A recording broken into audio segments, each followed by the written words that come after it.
ہم اکثر رو کر اللہ تعالیٰ سے یہ فریاد کرتے ہیں کہ اے میرے رب، میں اکیلا ہوں، اے میرے اللہ تو میری کیوں نہیں سنتا، میں اور کتنا انتظار کروں، آخر تیری مدد کب تک آئے گی؟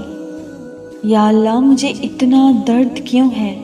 میری یہ تکلیفیں کم کیوں نہیں ہوتی؟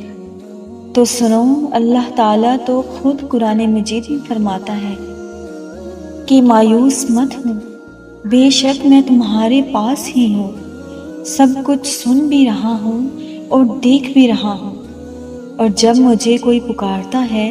تو میں اس کی پکار کو سنتا ہوں۔ تمہارے پروردگار نے نہ تو تم کو چھوڑا ہے اور نہ ہی وہ تم سے ناراض ہوا ہے، اور آخرت تمہارے لیے دنیا سے کہیں بہتر ہے، اور تمہارا پروردگار ان قریب تمہیں اتنا کچھ عطا کرے گا کہ تم خوش ہو جاؤ گے۔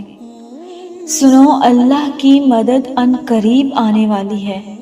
اور پھر میرا اللہ تو یہ بھی کہتا ہے کہ جب میرے سوا کوئی نہیں پھر تم مجھے چھوڑ کر کہاں بھاگے جا رہے ہو؟ انسان تو اتنا بے بس ہے کہ وہ انسانوں سے ہی گلے شکوے کرنے لگ جاتا ہے۔ اچھا میری بات سنو، اللہ سے باتیں کیا کرو، اللہ کے ساتھ اپنے دکھ سکھ شیئر کیا کرو، کیونکہ اس سے بات کرنا بہت آسان ہے۔ ہاتھ اٹھاؤ اور ڈائریکٹ اللہ تعالیٰ سے باتیں شروع کر دو، جتنی دیر کرنی ہے نا اتنی دیر اس سے باتیں کرو، کیونکہ اللہ تو خود فرماتا ہے مانگو میں تمہیں عطا کروں گا، میرے سامنے جولی پھیلاؤ میں تمہیں نواز دوں گا۔ وہ تو ہر وقت دینے کے لیے تیار ہے، بس ہم ہی اسے پکارتے نہیں، ہمیں جلدی ہی اتنی ہوتی ہے، ہم چاہتے ہیں کہ ہمیں راتوں رات ہی عطا کر دیا جائے،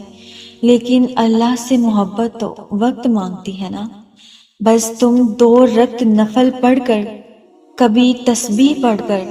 اللہ کو اس کی ذات و صفات کا واسطہ دے کر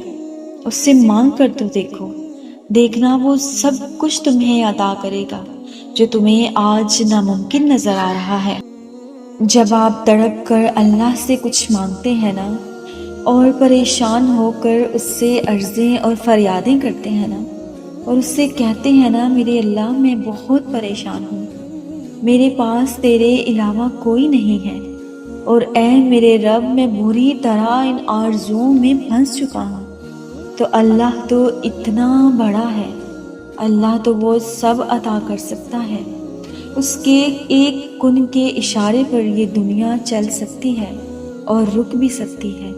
تو کیا لوگوں کے دلوں کو پھیرنا اس رب کی ذات کے لیے ناممکن ہے؟ اللہ تعالیٰ لوگوں کے دلوں کو اپنی 2 انگلیوں کے درمیان چلاتا ہے، تو اپنے اللہ سے مدد مانگو، اللہ سے رو کر مانگو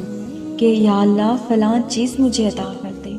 کہ یا اللہ فلاں شخص مجھے دے دے، یا اس شخص کا دل میرے لیے بدل دے۔ یقین کریں معجزے ہو جاتے ہیں۔ تہجد پڑھا کریں اور تہجد میں مانگا کریں دعائیں، میری یہ خود کی آزمائی ہوئی چیزیں ہیں۔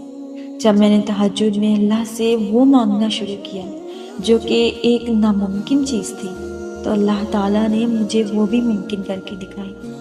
تو آپ سب بھی اللہ پر کامل یقین رکھ کے